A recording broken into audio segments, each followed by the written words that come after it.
नमस्कार मंडळी, मी आहे दीपाली आणि माझ्या चॅनलवर तुमचे स्वागत आहे. मी कथा घेऊन येत आहे मन माझे तुझे झाले, सीझन 2 भाग 8. मंदार आणि गौरी उठले होते. त्यांनी लवकर आवरून घेतले. त्यांना 6 वाजता घरातून निघायचे होते. त्यांची फ्लाईट 7 वाजता होती. सरिता आणि विनायक पण उठले होते. मंदार आणि गौरी बॅग घेऊन बाहेर आले. मंदार तिकीट पासपोर्ट घेतला ना, बघून घे, मजा करा, विनायक म्हणतात. गौरी तुला विमान नवीन असेल, घाबरू नको. मंदार गौरीची काळजी घे, सरिता म्हणतात. मॉम डॅड, आम्ही आमची काळजी घेऊ, तुम्ही तुमची काळजी घ्या, आम्ही तुम्हाला कॉल करत जाऊ, मंदार म्हणतो. हॅपी जर्नी, विनायक म्हणतात. थँक्यू डॅड, मंदार म्हणतो. मंदार आणि गौरी त्यांच्या पाया पडतात. ड्रायव्हर आला असेल, विनायक म्हणतात. डॅड, आम्ही कॅबने गेलो असतो, मंदार म्हणतो. कधी वेळेवर कॅब येत नाही, विनायक म्हणतात. मंदार आणि गौरी सरिताला आणि विनायकला बाय करतात. मंदार गाडीत बॅग टाकतो. ते गाडीत बसून एअरपोर्टला पोहोचतात. मंदार गाडीतून बॅग काढतो. ते मध्ये जातात. त्यांची फ्लाईट अनाउन्समेंट होते तेव्हा दोघं मध्ये जातात. ते विमानात बसतात. मंदार बेड लावतो. गौरीला लावता येत नव्हता. मंदार गौरीला लावून देतो. गौरी घाबरली होती. गौरी घाबरली आहे, मंदारला समजले होते. मंदार गौरी सोबत बोलत राहिला. विमान उडाले तिला समजलं पण नाही. आता ती बाहेर बघत होती. मला खूप छान वाटत होते. मंदार तिच्याकडे बघत होता. तिची स्माईल खूप छान वाटत होती. मंदार तिच्या केसांवर होठ ठेवतो. सर, काय करत आहात? सगळे आपल्याकडे बघतील, गौरी म्हणते. आपल्याकडे कोणी बघत नाहीये. आता थोडा वेळ झोपून घे. आपण पोचल्यावर मस्त फिरायला जाऊ, मंदार म्हणतो. गौरी पण मंदारचे ऐकते. तिला लगेच झोप येते. मंदार पण झोपून जातो. किरण उठला होता. त्याने त्याचे आवरले. चहा ठेवायला किचन मध्ये गेला. किया उठली. तिने तिचे आवरले. किचन मध्ये गेली. तिने पाहिले किरणने चहा ठेवला होता. किरण, मी केलं असतं ना, किया म्हणते. नाश्ता करायला घेते. तू पण दिवसभर दमते, आरवच्या मागे मागे करत असते. मी फक्त चहा ठेवला आहे. चहा घेतल्यावर अर्णवला उठवतो, किरण म्हणतो. किरण चहा घेऊन अर्णवला उठवायला निघून जातो. किया किरणला बघत असते. नंतर नाश्ता करायला घेते. किरण अर्णवला तयार करून आणतो. कियाचा नाश्ता बनवून झालेला असतो. ती किरण आणि अर्णवला डब्बा बनवायला घेते. किरण आणि अर्णवला नाश्ता देते. ती पण घेते. मंदार आणि गौरी सकाळीच निघून गेले, आजी म्हणतात. आता थोड्या वेळात ते पोहोचतील, तेव्हा कॉल करतीलच. गौरी आल्यावर आपण सोबत गप्पा मारते, आजोबा म्हणतात. मला पण गौरीची आठवण येत आहे, आजी म्हणतात. ती आठवण येण्यासारखीच आहे. शांततेचे काय आहे? साहिल म्हणत आहे. आम्ही तपास करत आहे. त्याने शांताला घरातून काढून टाकले असेल का, आजोबा म्हणतात. माझ्याकडे त्याच्या ऑफिस मधील नंबर आहे. साहिल जवळ दिला तर तो बोलेल, आजी म्हणतात. आधीच बोलायचे ना, लगेच दे, आपल्याला त्याच्याबद्दल समजेल तरी, आजोबा म्हणतात. आपण घरात गेल्यावर तुम्हाला नंबर देते, आजी म्हणतात. इंदू आजी आजोबांना बोलवायला आल्या. ते तिघं घरात निघून गेले. किरणचा नाश्ता झाला. त्याने अर्णवला सोडणार होता. कियाने किरण आणि अर्णवचा डब्बा पॅक करून दिला. किरण आणि अर्णव निघून गेले. इंदू आणि आजी आजोबा मध्ये येतात. साहिल आणि रिद्धी पण आलेले असतात. आज शांता आजी पण न बोलता आल्या असतात. साहिल, नाश्ता झाल्यावर आमच्या रूम मध्ये ये, आजोबा म्हणतात. सरिता नाश्ता लावायला सांगतात. विनायक आणि कैलास पण येतात. सगळे नाश्ता करायला बसतात. आज शांता आजी खूप शांत असतात. शांता, काय झालं? आज तू काही बोलत नाही आहे, आजी म्हणतात. ताई, आज मला मंदिरात जायचे आहे. तू माझ्यासोबत येशील का, शांता आजी म्हणतात. आजी पण विचार करतात. शांताला आज काहीतरी झाले आहे. आजी विचार करत असतात. ताई येणार ना, शांता आजी म्हणतात. आपण जाऊ, नाश्ता झाल्यावर जाऊ, आजी म्हणतात. ते नाश्ता करून घेतात. आबा आणि डॅड, तुम्ही ऑफिसला जा, मी आजोबांना सोबत बोलून येतो, साहिल म्हणतो. बाबांना तुझ्यासोबत काय काम असेल, कैलास म्हणतात. कैलास, असेल काहीतरी काम, आपण जायचे का? मंदारची गाडी आहे, ती तो घेऊन जाईल, विनायक म्हणतात. विनायक आणि कैलास ऑफिसला जायला निघाले. साहिल आजी आजोबांच्या रूम मध्ये गेला. आजोबा साहिल सोबत बोलतात. साहिलने आजीकडून नंबर घेतला. तू बोलून घे, आम्हाला सांग, आजी म्हणतात. साहिलने लगेच कॉल लावतो, बोलून घेतो. त्याला जे समजले तो पण नाराज होतो. साहिल, काय झाले, तुझा चेहरा का पडला आहे? आजोबा म्हणतात. आजी, शांता आजीच्या मुलाचा वाढदिवस आहे. तो कोणाचेच कॉल घेत नाही आहे. सकाळपासून पार्टी चालू आहे. शांता आजीच्या नातूने पार्टी दिली आहे, साहिल म्हणतो. त्यांना शांता नको असेल का? तिला सांगितलं असेल का? आजी म्हणतात. आपल्याला ते पण समजलं पाहिजे, साहिल म्हणतो. पारू, शांताला मंदिरात घेऊन जाऊ, तिला तेवढे तरी बरं वाटेल, आजोबा म्हणतात. आजोबा, आपण एक करायचे का? साहिल म्हणतो. काय करायचे? आजोबा म्हणतात. साहिल आजी आजोबांना सगळं सांगतो. आजी आजोबांना पण ते आवडते. आता मी निघतो, ऑफिसमध्ये खूप काम आहे, साहिल म्हणतो. मंदारची गाडी नीट घेऊन जा, तिला काही झालं नाही पाहिजे, आजी म्हणतात.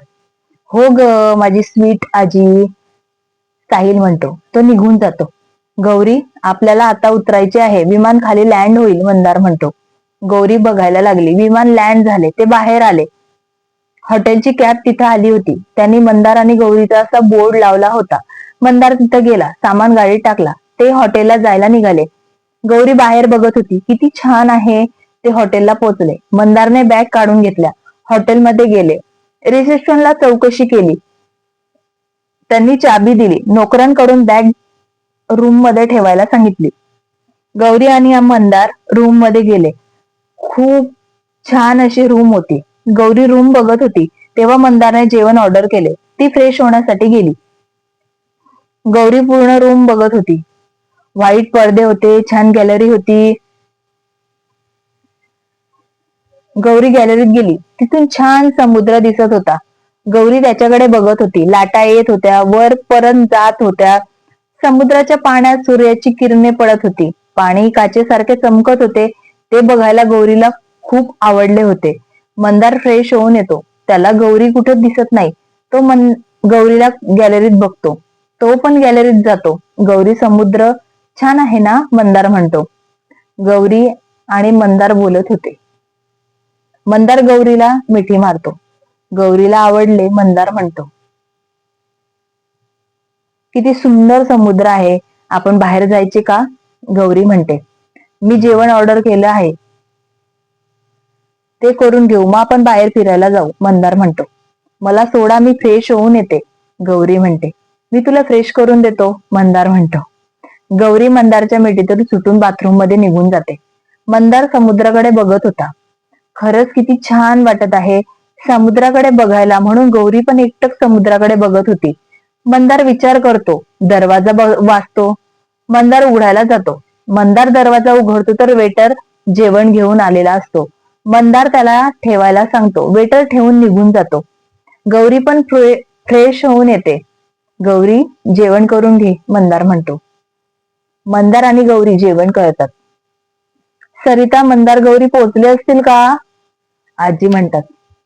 आपण कॉल करायचं का? सरिता म्हणतात. हो, कॉल कर, आजी म्हणतात. सरिता मंदारला कॉल करतात. मंदार लगेच कॉल घेतो. हॅलो मॉम, मंदार म्हणतो. हॅलो मंदार, कधी पोचले? जेवण केलं का? सरिता म्हणतात. आता जेवण करत आहे, आताच 15 मिनिटं झाले, मंदार म्हणतो. जेवण करून घे, मग कॉल कर, सरिता म्हणतात आणि कॉल कट करतात. आई आत्ताच पोचले आहे, जेवण करत आहे, जेवण झाल्यावर कॉल कर मी म्हटलं, सरिता म्हणतात. तो कॉल करेल, आजी म्हणतात. साहिल ऑफिसमध्ये काम करत बसला होता. त्याला काजलची आठवण येते. तो काजलला मेसेज करतो. काजल पण लगेच बघते. ती पण साहिलला रिप्लाय देते. साहिल काजलला बाहेर भेटायला बोलवतो. काजल विचार करते, कसे बाहेर भेटू? कोणी बघितले तर? ऑफिसच्या कामासाठी भेटली असेल सांगेल. काजल मनात म्हणते. Miss Kajal, miss Kajal. Sahil message करतो. मी ऑफिस संपल्यावर येईल, कुठे भेटायचं आहे? काजल म्हणते. साहिल तिला ऍड्रेस पाठवतो. ती पण ओके म्हणते. काम करायला लागते. मंदार आणि गौरीचे जेवण होते. मंदार घरी कॉल करतो. दोघं पण बोलून घेतात. आता आपण कुठेतरी फिरून येऊ, मंदार म्हणतो. मालदीव नॅशनल म्युझिक बघायला जाऊ, मंदार म्हणतो. आपण निघायचे का? गौरी म्हणते. मंदार हो म्हणतो. ते रूमला लॉक करतात आणि निघतात. रिसेप्शनला चौकशी करतात. ते त्यांना सांगतात कसे जायचे, कॅब करून घेऊ शकतो. मंदार कॅब करायला सांगतो. कॅब पण लगेच येते. ते जायला निघतात. माले शहराची गजबज मागे टाकून ते दोघं सुलतान पार्कच्या दाराशी येऊन थांबली. आत जाण्यासाठी त्यांना थोडा वेळ घेतला. समोर म्युझियम, जुनं पण भव्य वास्तुशिल्प शांतपणे त्यांचं स्वागत करत होते. जसं ते आत शिरले तसंच भूतकाळ एक दार उघडल्यासारखं वाटलं. एका खोलीत सुलतान जुन्या सिंहासन ठेवलं होतं. सोनेरी किनारी, हस्तदत्ती कोरलेले, वर्षानुवर्ष इतिहास साठलेला. ती त्याच्याकडे पाहत म्हणाली, या सिंहासनावर कोण बसलं असेल ना? किती स्वप्न, किती सत्ता आणि किती तुटलेली माणसं. तो तिच्या पाठी जवळ आला आणि म्हणाला, आता या राजवाड्यात फक्त आठवणी उरल्या आहेत आणि आपण त्या पाहायला आलोय. पुढच्या दालनात बौद्ध काळातील मूर्ती होत्या. काळाने गालवलेल्या पण शांत समाधानी चेहऱ्याने त्या मूर्तीकडे पाहत तिच्या मनात एकदम शांतता उतरली. मालदीपला लोक फक्त समुद्रासाठी येतात, पण इथे काळही तर खोल आहे. ती कुजबुजली. ते दोघं हळूहळू पुढे जात राहिले. शिलाशेख, प्राचीन शस्त्र, पारंपरिक कपडे, शंख शिंपल्याचे नमुने आणि त्यात प्रत्येक वस्तूमध्ये इतिहासाची एक कथा दडलेली होती. कधी वाटलं आपल्या नात्यात सुद्धा अशीच किती छान, किती अज्ञात गोष्टी दडलेल्या असतील ना? तिने त्याच्याकडे पाहून विचारले. तो फक्त हसला. सगळं म्युझियम बघतात, हॉटेलवर येतात, तिथंच फिरतात. आज खूप दमले होते. रूम मध्ये जातात. मंदार फ्रेश होण्यासाठी जातो. गौरी बेडवर आडवी होते. खूप फिरलेले असतात. मंदार फ्रेश होऊन आला. गौरी आता झोपू नको, फ्रेश होऊन ये, तुला बरं वाटेल, मंदार म्हणतो. गौरी उठते, फ्रेश होण्यासाठी जाते. साहिल, विनायक आणि कैलासला सांगते, मला काम आहे, तुम्ही पुढे जा, मी येतो. त्याने मंदारची गाडी आणली असते. विनायक काही विचारत नाही. कैलासला खूप प्रश्न विचारतात. साहिल काही खरं सांगत नाही. विनायक कैलासला घेऊन जातात. साहिल जायला निघतो. दुकानातून बलून, फुलांच्या दुकानातून फुले घेतो, चॉकलेट पण घेतो. काजलला ऍड्रेस पाठवतो. तो तिथे जायला निघतो. काजल साहिलचा मेसेज बघते. तिचे हृदय धडधड करत होते. साहिल सरांनी मला का बोलवलं असेल? त्यांच्या पण मनात माझ्याबद्दल भावना असतील का? काजल विचार करते. सगळं आवरते, ऑफिसच्या बाहेर निघते. ऑटोमध्ये बसते. साहिलने ऍड्रेस दिला होता तिथे जाते. तिच्या मनात खूप प्रश्न येत होते. ती टेकडीवर जाते. ऑटो मधून उतरते. त्याला पैसे देते. आजूबाजूला बघते. तिला साहिल दिसला. ती साहिलकडे गेली. साहिलला पण काजल दिसली. तो पण तिच्या जवळ गेला. मिस काजल, ऑटो लवकर मिळाली का? साहिल म्हणतो. लगेच मिळाली, काजल म्हणते. आपण तिथं बसू, साहिल म्हणतो. दोघं पण तिथे बसतात. तिथं जातात, तिथं बसतात. सर, तुम्ही मला का बोलवले आहे? काजल म्हणते. मला तुला काहीतरी सांगायचे आहे. कधीच सांगायचे होते, पण कसे सांगू, कसे बोलू म्हणून बोललो नव्हतो, साहिल म्हणतो.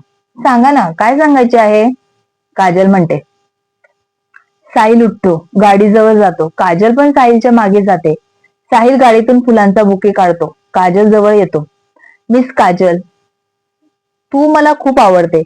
भांडण करताना मी कधी तुझ्या प्रेमात पडलो मलाच समजले नाही. माझे तुझ्यावर खूप प्रेम आहे. मला तुझ्यासोबत लग्न करायचे आहे. तुझं व्हायचं आहे. तुला माझी बनायची आहे. माझी साथ देशील का? साहिल फुलांचा बुके काजल समोर धरतो. काजल तर साहिलकडे बघते. तिचे डोळे भरून येतात. ती पण साहिलवर वेड्यासारखं प्रेम करत होती. आता तिला काही बोलता येत नाही. ती फक्त रडत होती. साहिल उभा राहतो. काजल, का रडत आहे? माझे काही चुकले आहे का? साहिल म्हणतो. तिचे डोळे पुसतो. काजल साहिलला मिठी मारते. साहिलला काजलचे उत्तर मिळाले. साहिल काजलला मिठीत घेतो. आत्ता रडायचे नाही. मला तुझ्या डोळ्यात अश्रू नको आहे. साहिल काजलचा चेहरा हातात घेतो. तिच्या कपाळावर ओठ ठेवतो. काजल डोळे बंद करून घेते. ती साहिलला परत मिठी मारते. आता काय माझ्या मिठीत राहायचं आहे का? मला सोडायचं नाही का? अजून काही होऊन जाईल, साहिल हसत म्हणतो. काजल साहिलला मारते. साहिल काजलचे हात पकडतो. मला तुझे नाजूक हात लागणार नाहीये, पण तुझ्याच नाजूक हातांना लागेल, साहिल म्हणतो. गाडीजवळ येत घेऊन जातो. तिला गाडीची डिक्की उडायला लावतो. काजल डिक्की ओपन करते. सगळे बलून तिथून निघतात. आकाशात उडतात. काजल त्यांना बघते. किती खूप आनंद होतो. साहिल जाऊन चॉकलेटचा बॉक्स घेऊन येतो, काजलला देतो. काजलला खूप आनंद होतो. ती लगेच ओपन करते, साहिलला देते, ती पण खाते. मला असे नको आहे, साहिल खट्याळ हसत म्हणतो. सर तुमचं काही पण, काजल लाजत म्हणते. सर म्हणायचे नाही, साहिल म्हणायचे, साहिल म्हणतो. काजल मान हलवते. आपण तिथं बसू, साहिल म्हणतो. साहिल मला घरी सोडता का, काजल म्हणते. साहिल गाडीचा दरवाजा उघडतो. काजल मध्ये बसते. साहिल ड्रायव्हिंग सीटवर बसतो. दोघं पण गप्पा मारत घरी जातात. साहिल काजलला सोडतो. त्याच्या घरी निघून जातो. तो पण खूप खुश होता. मंदार आणि गौरी अजून काय काय बघतात. साहिल आणि काजल घरी सांगतील का, जाणून घेण्यासाठी ऐकत राहा. मन माझे तुझे झाले, भाग 2, सीझन 2, भाग 8. कथा आवडत असेल तर लाईक करा, कमेंट करा. पुढील भाग ऐकायचा असेल तर सबस्क्राईब करा. मला सपोर्ट करा. धन्यवाद.